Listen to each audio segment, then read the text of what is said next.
ಆತ್ಮೀಯ H16 news ಅರ್ಥಾತ್ ಸೀತಾರಾಮ್ ನ್ಯೂಸದ ವೀಕ್ಷಕರೇ, ನಾನು ನಿಮ್ಮವ ಎಂ ಆಯುಧ ಮಲ್ಲಪ್ಪ ಜೊತೆ ಅವರು. ತಾವು ಈಗ ಸುದ್ದಿಗಳ ಲೋಕಕ್ಕೆ ಎಂಟ್ರಿ ಹೊಡಿತಾ ಇದ್ದೀರಿ.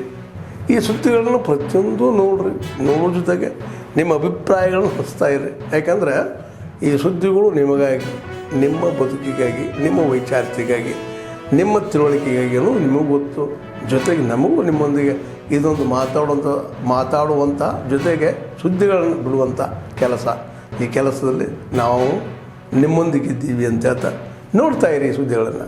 ರಾಜ್ಯದ ಜನ ಸಂಕಷ್ಟದಲ್ಲಿದ್ದಾರೆ, ರೈತರು ಸಂಕಷ್ಟದಲ್ಲಿದ್ದಾರೆ, ಕಾನೂನು ಸುವ್ಯವಸ್ಥೆ ಅತ್ಯಂತ ಹದಗೆಟ್ಟ ಸ್ಥಿತಿಗೆ ಬಂದಿದೆ. ಬೆಂಗಳೂರಿನಂಥ ಊರಾಗ ಹಾಡು ಹಗಲೇ ಡೇಲೈಟ್ ರಾಬರಿ. ಈ ಡೇಲೈಟ್ ರಾಬರಿ ಏನು ಅಂದ್ರೆ ಆಮೇಲೆ ಹಿಡಿದ್ವಿ ಮಾಡಿದ್ವಿ ಅಂತ ಹೇಳ್ತಾ ಇದ್ದಾರೆ. ಯಾರು ದುಡ್ಡು ಬಂದದ ಯಾವುದು ಏನು ಹೇಳಿಲ್ಲ. ಸರ್ಕಾರಕ್ಕೆ ಆಡಳಿತದ ಕಡೆ ಲಕ್ಷ್ಯ ಕಮ್ಮಿ ಆಗಿದ್ದಕ್ಕೆ ಈ ಥರದ ಹಲವಾರು ಘಟನೆಗಳು ಉದಾಹರಣೆಗಳು. ಬೆಂಗಳೂರಿನಲ್ಲಿ ಡೇಲೈಟ್ ರಾಬರಿ ಆರಾಮಾಗಿ ತೊಗೊಂಡು ಹೋಗ್ತಾರೆ. ಏನು ಮನೆಯಾಗಿಂದ ಅವ್ರದ ಮನೆಯೊಳಗೆ ಹೋಗಿ ಅವರ ಏನೋ ತೊಗೊಂಡು ಹೋಗಿ ಮಾರ್ಕೆಟ್ನಾಗ ಖರೀದಿ ಮಾಡ್ಕೊಂಡು ಬರ್ತಾರಲ್ಲ, ಆ ರೀತಿ ಟೋಟಲಿ ಫೇಲ್ಡ್. ಯಾಕಂದ್ರೆ ಸರ್ಕಾರದ್ದು ಗಮನ ಇಲ್ಲ ಮತ್ತು ಪೊಲೀಸ್ ಇಲಾಖೆಯಲ್ಲಿ ಬ್ರಹ್ಮಾಂಡ ಭ್ರಷ್ಟಾಚಾರ. ಎಲ್ಲ ಕಾಂಗ್ರೆಸ್ಸಿನ MLAಗಳು ಚೀಟಿ ಕೊಡೋದು ಟ್ರಾನ್ಸ್ಫರ್ ಮಾಡಿಸೋದು, ಇದೊಂದು ದಂಧೆ ಆಗಿದೆ.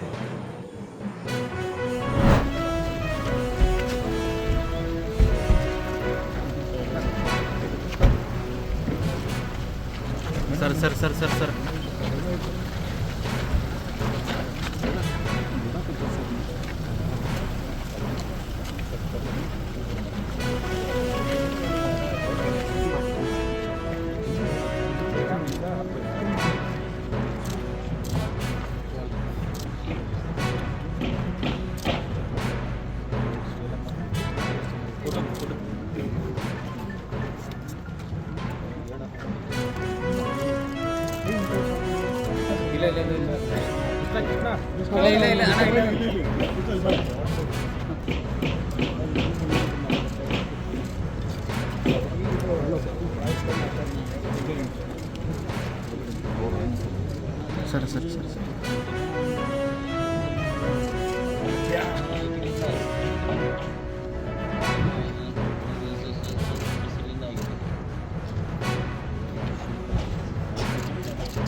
ನೀವು ಹೆಡ್ ಮಾಸ್ಟರ್ ಎಲ್ಲ ಬಂದ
ಹೇಳಿ ಸರ್.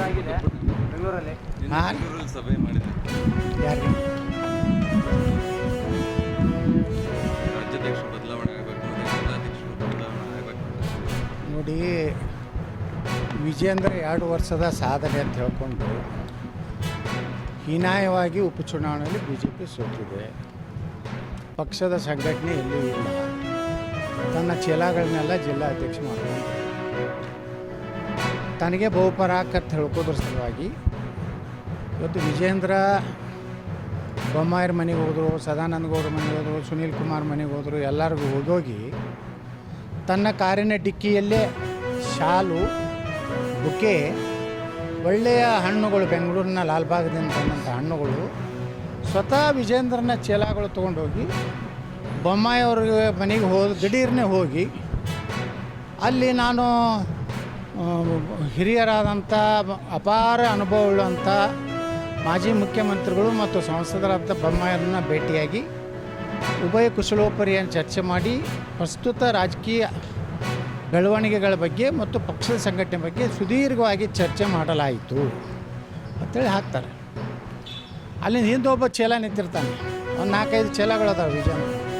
ಅಣ್ಣ ವಿಜೇಂದ್ರಿಗೆ 2 ವರ್ಷ ಆಯಿತು, ಒಂದು ಶಾಲು ಸನ್ಮಾನ ಮಾಡಬೇಕು ಅಂತ. ನಾನು ಎಲ್ಲ ಸನ್ಮಾನ ತರಿಸಲ್ಲ ಅಂತ ಬೊಮ್ಮಾಯಿ ಇರತ್ತಾರೆ. ಇಲ್ಲ ನಾವೆಲ್ಲ ರೆಡಿ ವಿಜೇಂದ್ರ ಡಿಕ್ಕಿಯಲ್ಲಿ ತೊಗೊಂಡು ಬಂದಿದ್ದೀವಿ. ಆತ್ಮೀಯರೇ, ಎಲ್ಲ ಸುದ್ದಿಗಳನ್ನು ನೋಡಿದ್ರಲ್ಲ, ಏನು ಅನಿಸ್ತು ನಿಮಗೆ? ಇದರಲ್ಲೇ ನಿಮ್ಗೆ ಲೈಕ್ ಆಗಿರ್ಬೋದು, ಡಿಸ್ಲೈಕು ಆಗಿರ್ಬೋದು, ಕಾಮೆಂಟ್ ಬೇಡಪ್ಪ ಅಂತ ಅನಿಸಿರ್ಬೋದು, ಕಾಮೆಂಟ್ ಮಾಡಬೇಕಪ್ಪ ಅನಿಸ್ಬೋದು, ಶೇರ್ ಮಾಡಬಾರ್ದಪ್ಪ ಅನಿಸಿರ್ಬೋದು, ಅದು ಮಾಡಬೇಕು ಅನಿಸಿರ್ಬೋದು. ಏನಾದರೂ ಆಗಲಿ ಶೇರ್ ಮಾಡ್ತಾಯಿರಿ, ಈ ನ್ಯೂಸ್ಗಳನ್ನ ಹಂಚ್ತಾ ಇರಿ, ಜೊತೆಗೆ ಇದಕ್ಕೆ ಸಬ್ಸ್ಕ್ರೈಬ್ ಆಗ್ತಾಯಿರಿ ಅಂತ ಹೇಳ್ತಾ H16 ನ್ಯೂಸ್ ಅರ್ಥಾತ್ ಹೇ ಸೀತಾರಾಮ್, ಇದು ಸತ್ಯದ ಕೈಗೆ ನಡಿ. ವಂದನೆಗಳು.